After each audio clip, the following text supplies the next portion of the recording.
I can't fathom how and why the bulk of the 535 politicians continue to get reelected in the face of overwhelming, demonstrable failure in the federal government.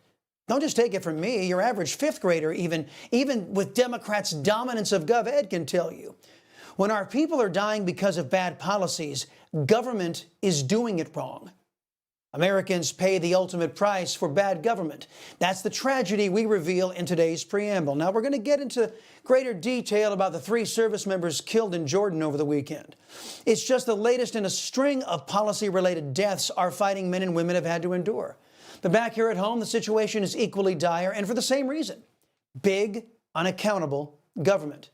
Joe Biden and his Democrats, with funding approved by Republicans, have teed up government-sponsored crime and death at the U.S. border for the last 3 years.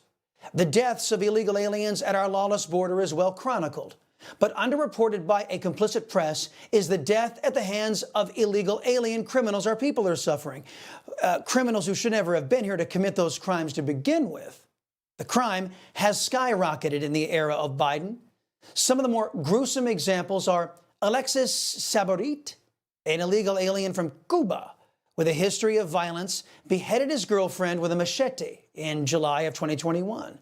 In April of last year, Francisco Oropeza, deported 4 times in the last 14 years, accused of gunning down 5 Honduran immigrants in Cleveland, Texas, including an innocent 8-year-old.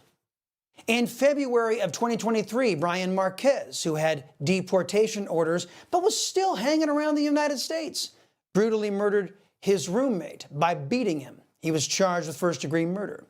And Latina Liz Medina, who was brutally stabbed by an illegal alien and left in her home's bathtub.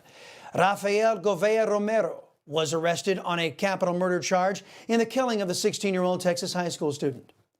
According to a report from Trump's Justice Department, almost half of all the criminals prosecuted in federal courts are aliens charged with crimes ranging from drug trafficking to murdering to kidnapping.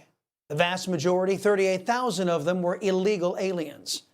The Democrats' open border policies, coupled with the crime and death, on top of whole communities being laid to waste by waves of illegal aliens, all of this has prompted Texas, the state with the largest border with Mexico, to finally take a stand.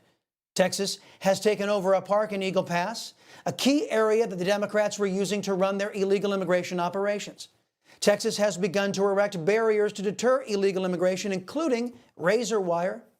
When the Supreme Court inexplicably affirmed the federal government's right to destroy those barriers to facilitate illegal immigration, Texas doubled down, declaring, "Come and cut it," as they continue to lay down razor wire and other barriers.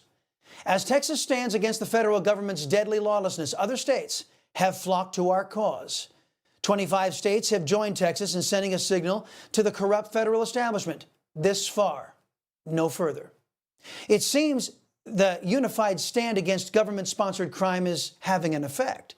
Despite getting the green light from the Supreme Court of the United States to cut the razor wire, the Border Patrol has now signaled they will not be cutting the razor wire in an effort to continue the Biden regime's organized crime. But that's not stopping the Senate GOP from moving heaven and earth to save the Democrats' illegal immigration enterprise. Fearing a Trump return to the White House, Mitch McConnell has directed his Republicans to agree to a Democrat amnesty bill. They think by calling the amnesty bill a border security bill that Americans are going to fall for it.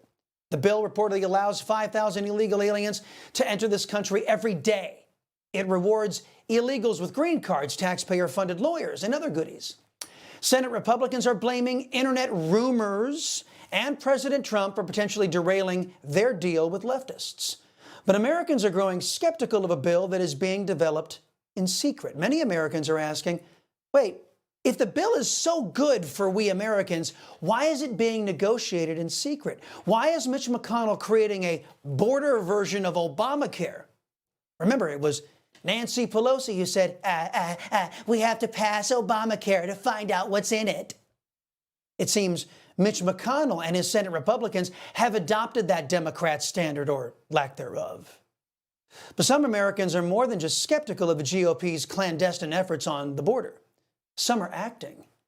The Oklahoma GOP state committee members passing a resolution over the weekend disapproving of James Lankford, the senator from that state, his work to pass a uniparty amnesty deal. The resolution, which was posted on social media by State Senator Dusty Devers, said the Oklahoma Republican Party will cease all support for Lankford until he ceases his efforts to push a Democrat amnesty bill with the GOP's name on it.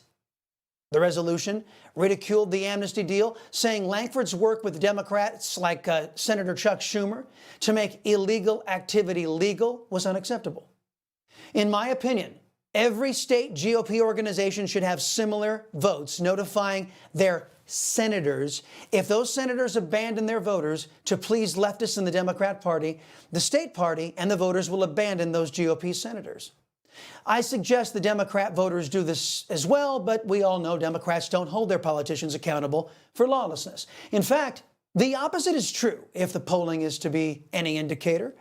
A new poll conducted by CRC Research for the 85 Fund revealed that 55% of Democrat voters would vote for a candidate pushing dangerous and deadly open borders.